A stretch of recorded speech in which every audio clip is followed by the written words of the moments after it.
বর্তমান সময়ে জনপ্রিয় রোমান্টিক জুটি ফারহান আহমেদ জুবান ও সাদিয়া আহমেদ দিন দিন বাংলা নাটকের জনপ্রিয়তা বেড়েই চলেছে। সেই ধারাবাহিকতায় আবারও নতুন নাটক নিয়ে হাজির হয়েছেন জনপ্রিয় এই জুটি। নাটকটির নাম কলেজ ডেইজ। এই নাটকটিতে অভিনয় করেছেন বর্তমান সময়ের আলোচিত অভিনেতা ফারহান আহমেদ জুবান ও আলোচিত অভিনেত্রী সাদিয়া আহমেদ।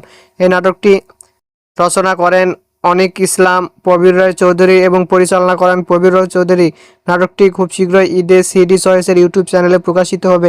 আপনারা দেখতে চাইলে অবশ্যই সিডি চয়েসের ইউটিউব চ্যানেলে চোখ রাখুন এবং নিয়মিত নতুন নতুন নাটকের আপডেট পেতে হলে অবশ্যই চ্যানেলটিকে সাবস্ক্রাইব করে রাখুন। পরবর্তী ভিডিওর জন্য অপেক্ষা করুন।